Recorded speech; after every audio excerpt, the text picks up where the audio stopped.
अस्सलाम वालेकुम नाजरीन, मैं हूं मलिक मंसूर अहमद और आप देख रहे हैं MHTV फ्रैंकफर्ट।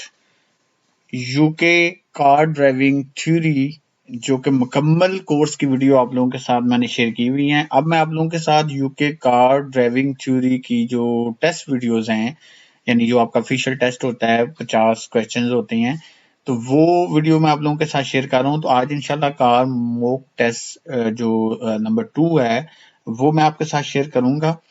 तो अगर आपने अभी तक चैनल को सब्सक्राइब नहीं किया हुआ तो MHTV फ्रैंकफर्ट को सब्सक्राइब करें और साथ लगे घंटे के बटन को प्रेस कर दें ताकि हर नई आने वाली वीडियो का नोटिफिकेशन आपको मिलता रहे।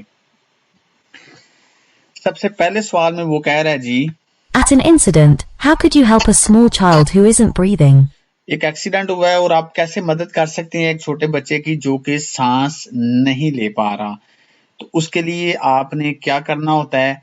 तो उसके लिए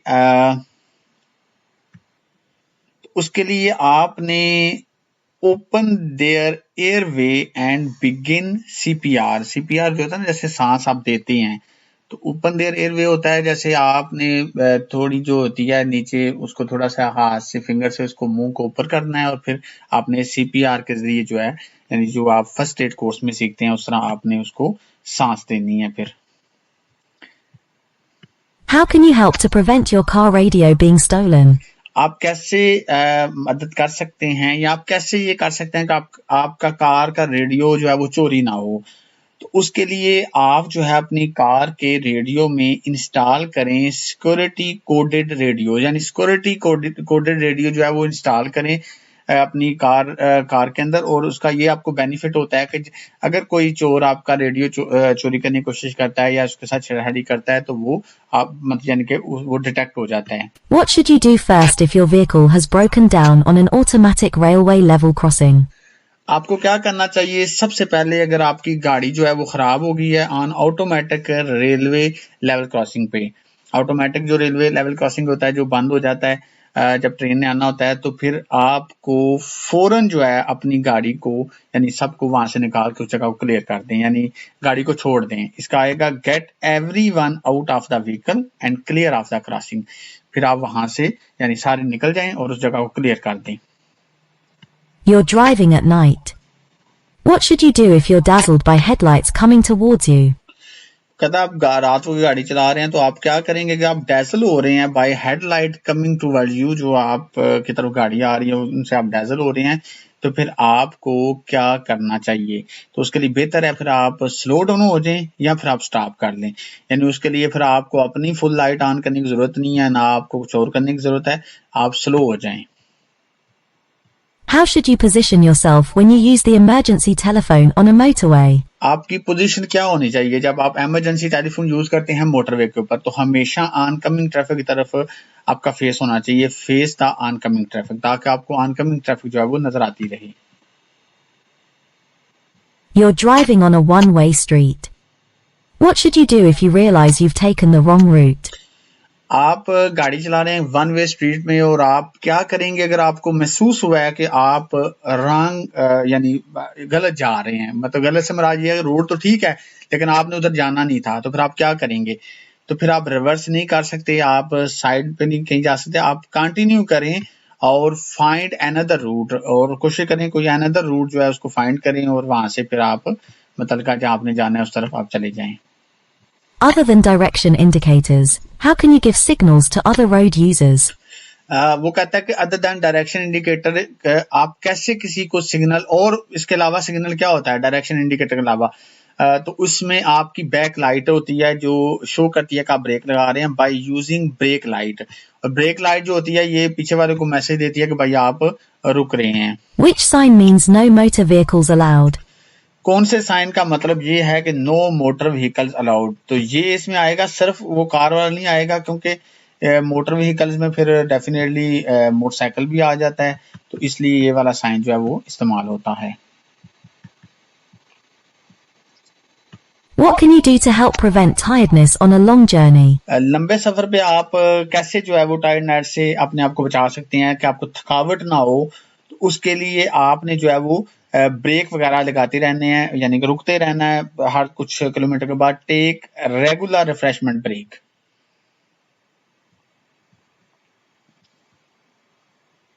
What does this sign mean? इस साइन का क्या मतलब है? तो इस साइन का मतलब है कि नो मोटरसाइकिल, यहाँ पे कोई मोटरसाइकिल जो है वो नहीं आ सकता, यानी यहाँ पाबंदी है। गोल दायरे वाला रेड जो होता है साइन, वो पाबंदी का होता है। At an incident, a casualty isn't breathing. What should you do while helping them to start breathing again? एक एक्सीडेंट जगह पे एक कैजुअलिटी जो है, एक बंदा जो है वो सांस नहीं ले पा रहा, तो आप क्या करेंगे उसके लिए कि ताकि उसकी सांस दोबारा से बहाल हो जाए? तो उसके लिए जो है ना, आपने ओपन देयर एयरवे करना है। ओपन देयर एयरवे का मतलब होता है कि आपने जो है वो उसकी हवा को बहाल करना है, सांस को बहाल करना है। उसके लिए फिर जो तरीक़ेकार होता है वो आपने अपनाना है, यानी कि आपने उसके चेहरे को थोड़ा सा ऐसे ऊपर करके लेटे हुए बंदे को, तो फिर आपने उसको सांस देनी है। What circumstances require you to notify the driver and vehicle licensing agency, DVLA? कौन से सर्कमस्टेंसेस, कौन से हालात में मतलब जरूरत होती है आपने उनको नोटिफाई करना होता है? ये जो डेवला है इनको, तो इनको आपने सिर्फ नोटिफाई करना होता है जब आपकी यानी कि हेल्थ जो है ना वो अफेक्ट कर रही है आपकी ड्राइविंग को। तो उस सूरत में आपने इनको बताना होता है ये अपनी कंडीशन कि आप गाड़ी नहीं चला पा रहे, आपकी ये कंडीशन है, या आप सीट बेल्ट नहीं यूज कर सकते। What's the main hazard you should be aware of when following this cyclist? अगर आप इस चेकलिस्ट को फॉलो कर रहे हैं तो कौन सा मेन हाजर जो है उसके लिहाज से आपको आगाह होना होगा। तो ये बेसिकली साइकिल वाला जा रहा है एक साइकिल वाले रास्ते पे, यानी कि लेफ्ट साइड पे एज पे जा रहा है, तो हाजर ये हो सकता है कि अगर ये अचानक रोड पे हमारे आगे आ जाए, the cyclist may swerve into the road.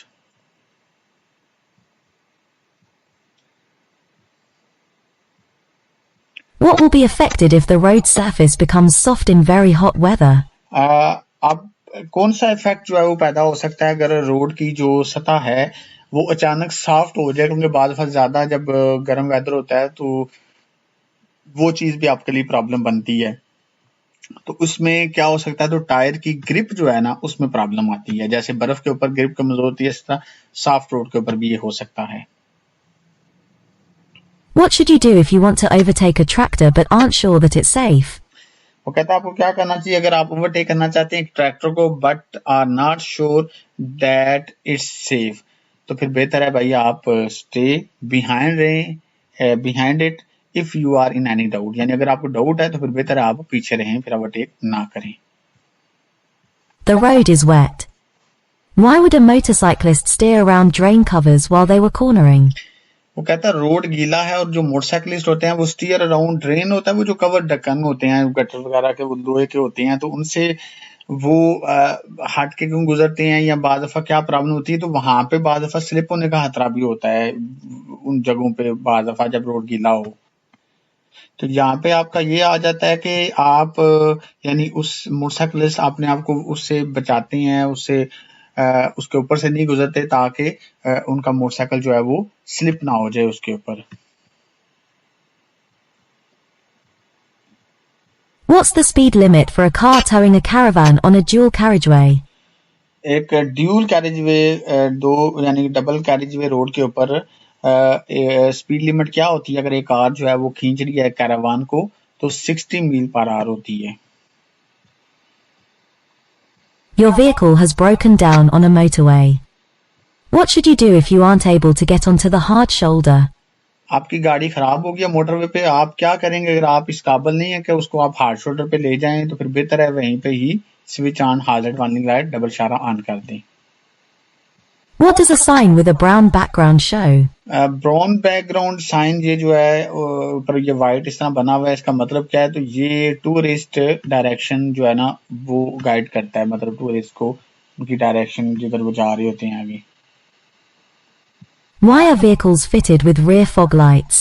वो कहते हैं क्यों गाड़ियां जो है वो फिटेड होती हैं विद रेयर फोग लाइट। तो रेयर फोग लाइट बेसिकली जो होती है वो जो है वो ज्यादातर फोग में तो इस्तेमाल होती है, और to make them more visible in thick smoke, और ये तो यहाँ पे इसका आता है to make them more visible in thick smoke, यानी ज्यादा स्मोक जब सॉरी फोग जब होती है तो फिर ताकि पीछे वाले को आप नजर आते रहें। What does this sign mean? इस साइन का मतलब ये है कि भाई आगे जो है वो राउंड अबाउट है।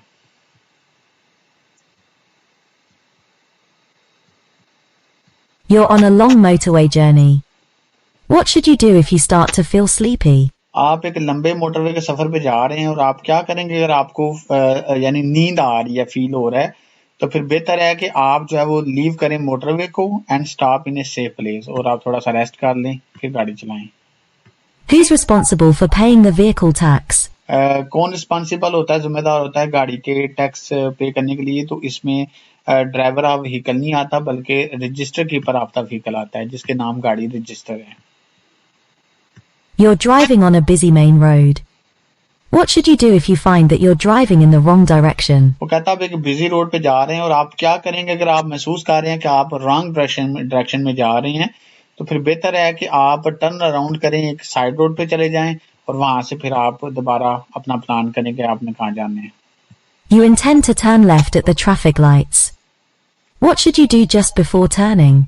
देखें जी, जब भी आप लेफ्ट टर्न करते हैं तो हमेशा आपके पीछे, यहाँ अगर कार होगी तो वो आपके पीछे ही होगी, लेकिन इस तरह की सूरत हाल में जब लेफ्ट टर्न करते हैं, खतरा जो होता है वो ये होता है आपके मजीद आपके लेफ्ट साइकिल वाला हो सकता है वो सीधा जाना चाह रहा हो या लेफ्ट जाना चाह रहा हो। Check for bicycle on your left.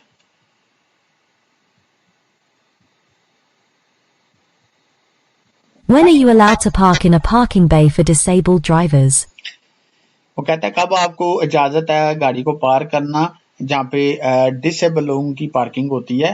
तो when you have blue badges का मतलब होता है कि अगर आप को मतलब कोई ऐसी तकलीफ है, बाद दफा होता है ना चलने फिरने में प्रॉब्लम होती है, आप डिसेबल तो नहीं है लेकिन आपके लिए चलना मुश्किल है, तो फिर भी आप वहाँ गाड़ी पार्क कर सकते हैं। What does this sign mean? इस साइन का क्या मतलब है? तो इस साइन का मतलब है कि know through road on the left, यानी लेफ्ट साइड की तरफ रोड नहीं है, आप जा सकते हैं लेकिन आगे रोड बंद है। Why is it dangerous to leave rear fog lights switched on after the fog has cleared? अगर धुंध क्लियर हो जाए और उसके बावजूद आपने जो रेयर फोग लाइट यानी पीछे वाली जो फोग लाइट है उसको आपने बंद नहीं किया, तो क्या खतरा हो सकता है? तो ये जो है ना, ये कंफ्यूज करती है, they may be confuse with brake light, क्योंकि वो बेसिकली रेड ही होती है पीछे वाली फोग लाइट, तो फिर पीछे वालों को लगेगा कि अगला ब्रेक लगा रहे हैं। When would you use the right-hand lane of a two-lane dual carriageway? वो कहता है कब आप यूज कर सकते हैं राइट हैंड लेन को, जहाँ पे दो लाइन वाला रोड हो, और आप राइट वाली लेन को कब आप इस्तेमाल कर सकते हैं? तो राइट लाइन हमेशा ओवरटेकिंग लाइन होती है, या तो आप राइट टर्न करना चाहते हैं या आप ओवरटेक करना चाहते हैं किसी को। How can you avoid wasting fuel? आप कैसे अवॉइड कर सकते हैं, बच सकते हैं कि फ्यूल आपका जाया ना हो ज्यादा? तो उसके लिए आप क्या करेंगे? तो उसके लिए आता है by having your vehicle serviced regularly, यानी अपनी गाड़ी को चेक करते रहें, और अगर आप गाड़ी को चेक करते रहेंगे हमेशा डेली बेस पे तो गाड़ी कम पेट्रोल यानी फ्यूल खाएगी। What's the minimum time gap you should leave when following a vehicle on a wet road? Wet road के ऊपर हमेशा 4 सेकंड का जो है ना गैप होना चाहिए। नॉर्मल ड्राई रोड के ऊपर 2 सेकंड का इंटरनेशनली रूल होता है, लेकिन गीले रोड पे 4 सेकंड का रूल जो है वो बनता है, यानी 4 सेकंड होता है। समझ लें अगर 100 पे कोई जा रहा है स्पीड पे तो आपने नॉर्मल 2 सेकंड का 50 मीटर होता है, तो 4 सेकंड फिर आप देख लें 100 की स्पीड पे जा रहे हैं तो 100 मीटर ही आप फासला रखें। Do you need to plan rest stops when you're planning a long journey? वो कहता है क्या आपको जरूरत है प्लान करने की, रेस्ट करने की, यानी कि रेस्ट के लिए प्लान करने की, स्टॉप करना when you are planning a long journey? तो वो कहता है क्यों आपको ये जरूरत होती है? तो बेसिकली जो है ना वो तो जरूरत हमें इसलिए स्टॉप की होती है। यस, वो कहेगा रेगुलरली स्टॉप हेल्प्स कंसंट्रेशन। वो कहता है कि इससे फिर आप जो है ना वो ज्यादा बेहतर अंदाज में जो है ना वो आप फिर आपकी कंसंट्रेशन होगी गाड़ी जब आप चलाएंगे, जब आप स्टॉप करेंगे, रुकेंगे, थोड़ा रेस्ट करेंगे। What does this sign mean? तो ये बेसिकली ब्लू साइन के ऊपर जो जमीन के ऊपर 30 वाइड लिखा हुआ है, तो ये बेसिकली मिनिमम स्पीड होती है कि इतना जरूर आपने चलाना है। तो ऊपर रेड लाइन का मतलब है एंड ऑफ मिनिमम स्पीड, जो मिनिमम स्पीड का एक आपके ऊपर कानून लागू था वो यहाँ पे एंड हो गया है। What messages are given by circular traffic signs that have a blue background? वो कहता है ये वाला जो सर्कुलर ट्रैफिक साइन है ब्लू बैकग्राउंड वाला, ये आपको क्या मैसेज, कौन से मैसेजेस के लिए इस्तेमाल होता है? जो हमने पिछले सवाल में भी ये पढ़ा है। तो बेसिकली ये मैंडेटरी इंस्ट्रक्शंस होती हैं, तो ये मैंडेटरी इंस्ट्रक्शंस का साइन है।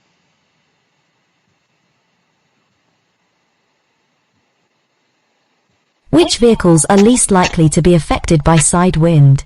कौन सी गाड़ी जो है वो कम मुतासर होती है साइड विंड से, यानी जो साइडों से हवा आती है उससे कम मुतासर होती है? तो इसमें कार आ जाती है, क्योंकि मोटरसाइकिल साइकिल ज्यादा मुतासर होते हैं और हाई साइडेड व्हीकल भी ज्यादा मुतासर होती है।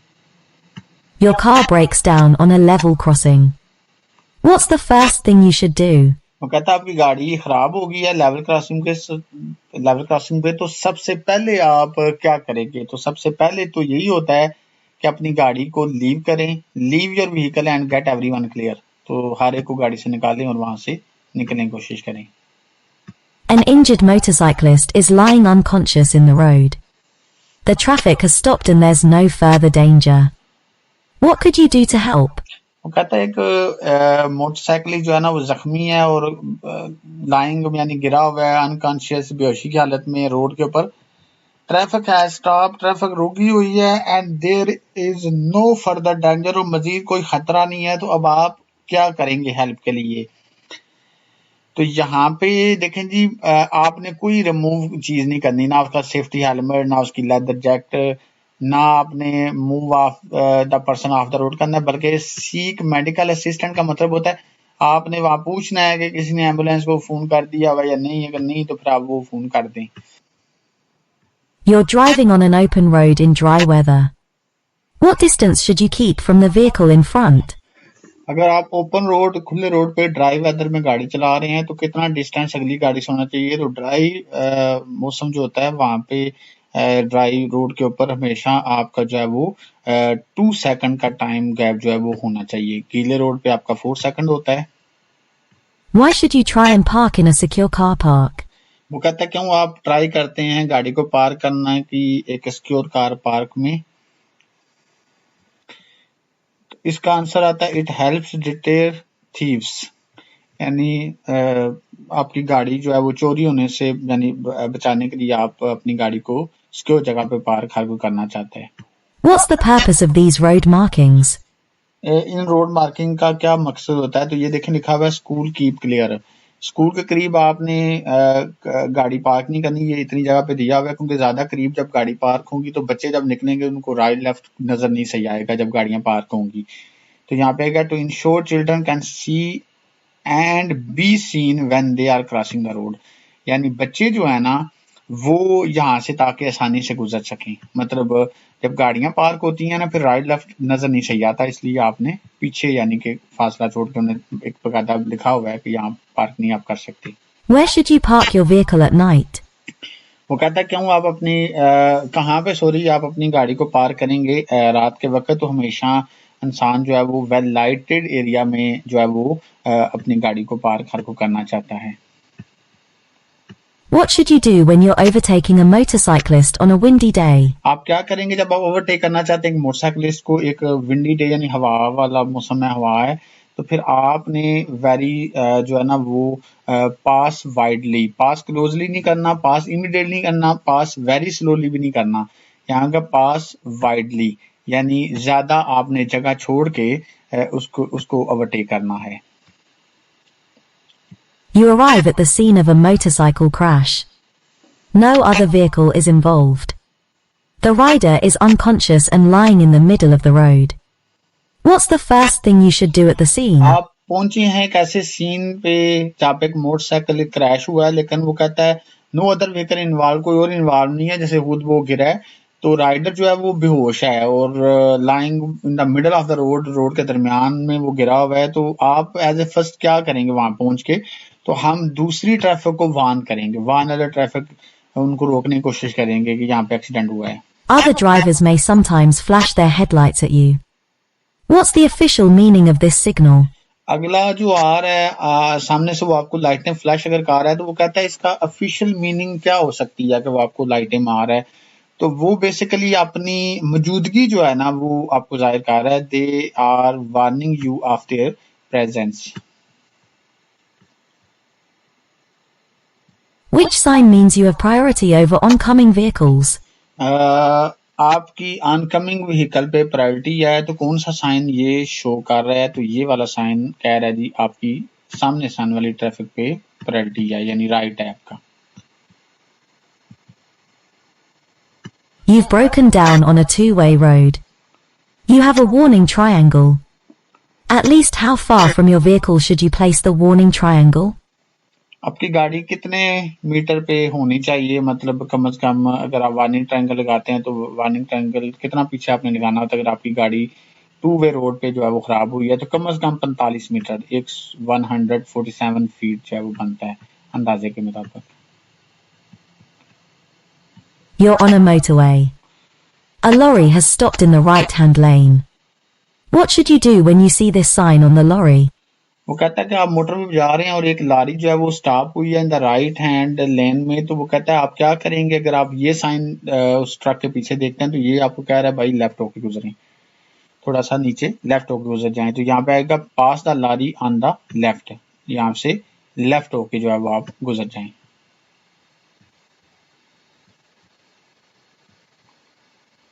What should you do if you become tired while you're driving on a motorway? आप क्या करेंगे अगर आप टायर्ड हो गए हैं while you are driving on motorway? अगर आप मोटरवे पे गाड़ी चला रही हैं तो उसके लिए फिर बेहतर होता है आप मोटरवे को लीव करें और आप एग्जिट से लीव करके जो आगे वो रेस्ट करें जो मुतलका जगह बनी हुई है।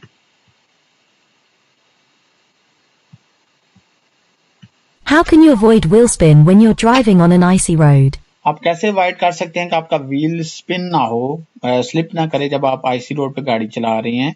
तो उसके लिए आप क्या करेंगे? तो गाड़ी आप स्लो चलाएं, लो स्पीड पे, लेकिन हाईएस्ट गियर पे चलाएं, क्योंकि लो गियर पे अगर आप चलाएंगे तो उससे गाड़ी ज्यादा झटके लेगी और स्लिप होने का खतरा होगा। You see these double white lines along the center of the road. When may you park on the left? वो कहता है कि आप ये डबल लाइन वाइड लाइन देख रही हैं रोड के सेंटर में, तो आप कब जो है वो पार्क कर सकते हैं? सॉरी, आप when may you park on the left, आप लेफ्ट साइड पे कब पार्क कर सकते हैं गाड़ी को? तो यहाँ पे आप पार्किंग तो नहीं कर सकते, लेकिन आप यहाँ पे टू पिक अप और सेट डाउन पैसेंजर ये कर सकते हैं, किसी को बैठा लें या किसी को उतार लें, ये आप कर सकते हैं, लेकिन आप पार्किंग यहाँ नहीं कर सकते। तो जी नाजरीन, आज हमने अल्हम्दुलिल्लाह आपके साथ यूके कार ड्राइविंग थ्योरी जो है उसका जो ऑफिशियल टेस्ट होता है उसका यानी कार मॉक टेस्ट जो है वो नंबर 2 आपके साथ शेयर किया है। इंशाल्लाह नेक्स्ट वीडियो में टेस्ट नंबर 3 के साथ आपकी खिदमत में फिर हाजिर होंगे। वीडियो पसंद आने के में वीडियो को लाइक और कमेंट जरूर किया करें। चैनल को सब्सक्राइब नहीं किया तो चैनल को सब्सक्राइब करें और दूसरे लोगों के साथ शेयर करें। इसी के साथ अपनी होस्ट मलिक मंसूर की इजाजत दीजिए। अल्लाह हाफिज।